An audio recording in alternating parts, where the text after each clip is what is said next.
Vamos de volta, meus amores, este é o CBN em Foco. Vamos logo para a entrevista. Muito nos honra a presença de Gabriel Quintanilha, professor convidado da FGV Direito do Rio de Janeiro. Bom dia, professor, como vai? Bom dia, tudo bem? É uma alegria muito grande estar aqui com vocês hoje. Muito obrigado por nos atender. Eu não me esqueço jamais, nós não nos esquecemos jamais do desafio orçamentário brasileiro, da questão fiscal.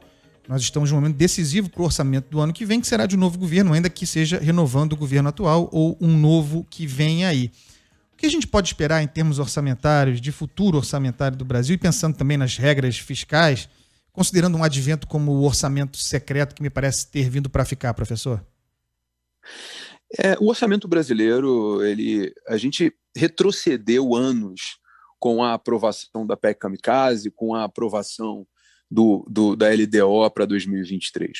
Nós temos problemas seríssimos orçamentários, o aumento de despesas foi enorme causado pela Covid, e nesse período eleitoral, o governo federal decidiu simplesmente acabar com o teto de gastos. Ou seja, a regra de ouro morreu, o teto de gastos morreu, significa dizer que o próximo governo, seja ele o governo Bolsonaro ou o governo Lula, terão sérios problemas orçamentários, porque efetivamente as despesas elas estão sendo feitas sem que haja qualquer limite.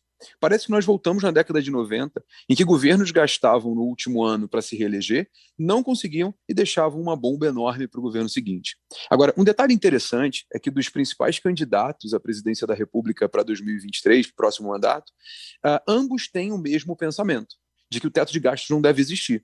Então, o candidato à presidência, Luiz Inácio Lula da Silva, ele já se manifestou no sentido de que o teto de gastos não deve existir, e o presidente Jair Bolsonaro, o atual, que busca a reeleição, também já se manifestou que o teto de gastos não deve existir, tanto que conseguiu a aprovação dessa PEC Kamikaze, gerando uma despesa de mais de 40 bilhões de reais até o final desse exercício.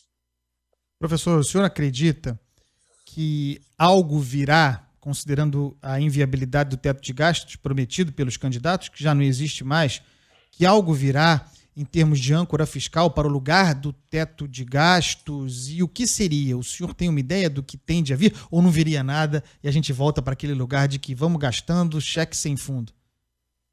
Eu tenho particularmente a ideia de que todo governo populista não gosta de limites. E nós temos no Brasil a figura inusitada do populismo de direita e populismo de esquerda. Nenhum dos dois gosta de ter limites e nenhum dos dois quer ter limites. Acho muito pouco provável que nós tenhamos qualquer manifestação de ambas as partes no sentido da aplicação de um teto de gastos. O entendimento está muito claro. O entendimento de que o governo precisa gastar para que haja a manutenção da dignidade ou pura e simplesmente no período eleitoral.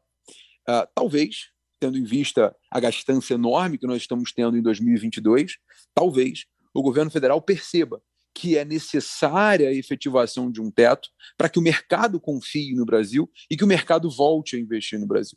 O endividamento brasileiro subiu absurdamente, a nossa economia ela não reage como deveria, apesar dos índices de emprego estarem melhores, isso é um fato, mas esses índices de emprego levam em consideração também o emprego informal, ou seja, a nossa economia não está bem, o governo gasta demais e gasta mal. Portanto, em algum momento, eles vão perceber, o poder público, que há necessidade desse teto de gastos para que haja a confiança do mercado, para que o mercado volte a acreditar no Brasil como uma economia séria.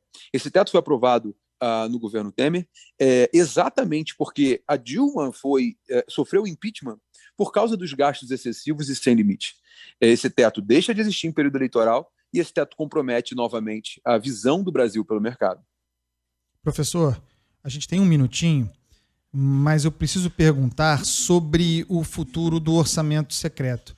Veio para ficar, me parece que veio para ficar. A pergunta é, não sendo um problema, porque não é o Congresso, o Parlamento participar da gestão do orçamento, o que se pode fazer para aperfeiçoar essa participação, para que essa autonomia não seja uma autonomia em relação à própria república, à própria ideia de república? O orçamento, na verdade, ele não deveria ser secreto, né? O próprio STF disse que é constitucional essa figura da emenda do relator, mas ele deveria ser público. É claro que a destinação poderia acontecer de acordo com o relator, mas que a aplicação dessa verba fosse regulamentada, fosse clara, fosse explicitada. Afinal de contas, os princípios constitucionais da administração pública levam em consideração a moralidade e a publicidade. Para que se analise a moralidade, tem que se ter publicidade. Então, uma forma de você aperfeiçoar o orçamento secreto é fazendo com que ele deixe de ser secreto, para que a população possa efetivar o controle desse orçamento público. O cidadão brasileiro ele precisa ter acesso à informação e, acima de tudo, entender que o orçamento ele tem que ser participativo. O cidadão ele precisa estudar, entender como funciona o orçamento para criticar, para sugerir melhorias e efetivamente fiscalizar esse gasto público que, infelizmente, no Brasil é muito mal gerido. Gabriel Quintanilha, professor convidado da FGV Direito do Rio de Janeiro. Professor, muito obrigado. Foi uma verdadeira aula. Muito obrigado pelo seu tempo. Voltará certamente a este programa. Um abraço grande. Eu que agradeço. Foi um prazer. Abraço forte.